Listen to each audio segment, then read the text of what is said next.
Hi hello friends, Mamata ಕಿಚನ್ಗೆ ಸ್ವಾಗತ.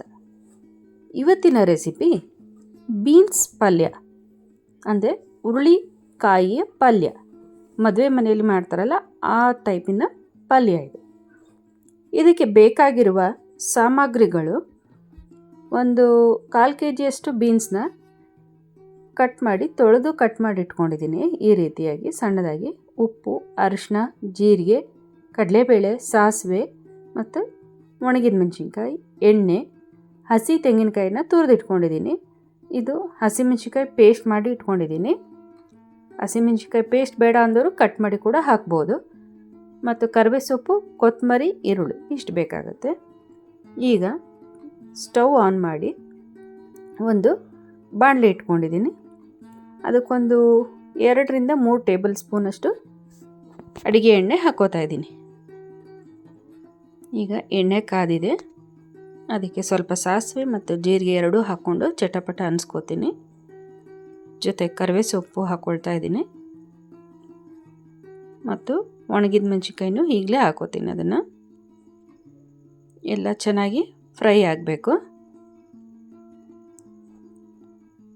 ನೋಡಿ, ಈಗ ಫ್ರೈ ಆಗಿದೆ. ಇದಕ್ಕೇ ಸ್ವಲ್ಪ ಕಡಲೆಬೇಳೆ ಸೇರಿಸ್ಕೋತೀನಿ.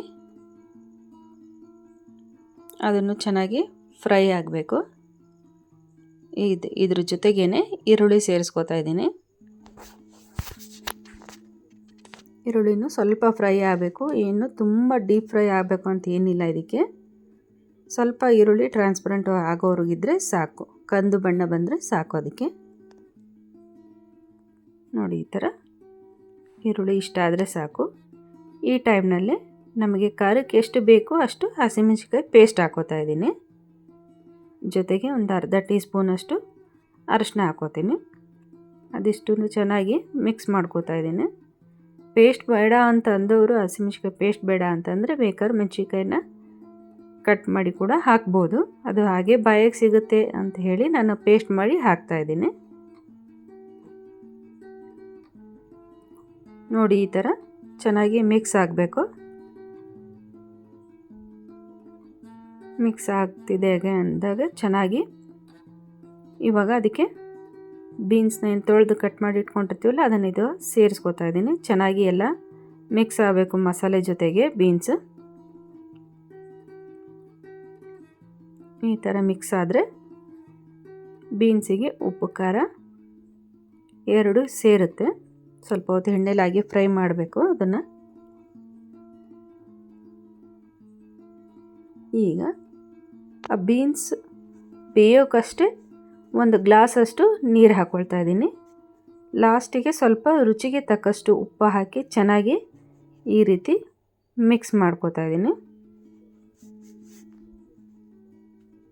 ನೋಡಿ, ಈಗ ಲಿಡ್ ಕ್ಲೋಸ್ ಮಾಡಿ ಒಂದು 5 ರಿಂದ 10 ನಿಮಿಷ ಲೋ ಫ್ಲೇಮಲ್ಲಿಟ್ಟು ಬೇಯಿಸ್ಕೊಳ್ತಾ ಇದ್ದೀನಿ. ಈಗ ನೋಡಿ, ಬೆಂದಿದೆ. ಈಗ ಬೀನ್ಸು ಈ ರೀತಿ ಇರಬೇಕು. ಈಗ ಪಲ್ಯ ರೆಡಿಯಾಗಿದೆ. ನೀರಿನ ಅಂಶ ಎಲ್ಲ ಹೋಗಿದೆ.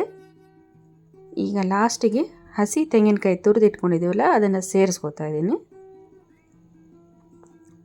ಮತ್ತು ಕೊತ್ತಂಬರಿ ಸೊಪ್ಪನ್ನು ಹಾಕ್ಕೊಳ್ತೀನಿ. ಈಗ ಚೆನ್ನಾಗಿ ಮಿಕ್ಸ್ ಮಾಡ್ಕೋಬೇಕು. ಅದು ಇದು ಕಾಯಿ ತುರಿ ಹಾಕಿದ್ರೆ ಒಂದು ಡಿಫ್ರೆಂಟ್ ಟೇಸ್ಟ್ ಬರುತ್ತೆ. ಹಾಗಾಗಿ ಹಸಿ ತೆಂಗಿನಕಾಯಿ ತುರಿನೇ ಹಾಕ್ರಿ. ಈಗ ಒಂದು ಸರ್ವಿಂಗ್ ಬೌಲಿಗೆ ಸರ್ವ್ ಮಾಡ್ಕೊಳ್ತೀನಿ. ಇದು ಚಪಾತಿ ಜೊತೆಗೆ ಮತ್ತು ರೋಟಿ, ಇನ್ನು ಅಕ್ಕಿ ರೊಟ್ಟಿ ಇವಕ್ಕೆಲ್ಲ ಒಳ್ಳೆ ಕಾಂಬಿನೇಷನು. ಇಲ್ಲ ರಸಮ್, ತಿಳಿಸಾರು ಅದಕ್ಕೆಲ್ಲ ಒಂದು ಸೈಡ್ ಡಿಶ್ ಆಗಿ ಟೇಸ್ಟ್ ಮಾಡ್ಬೋದು. ಇದೇ ಥರ ಮಮತಾ ಕಿಚನ್ನ ವೀಕ್ಷಿಸಿ.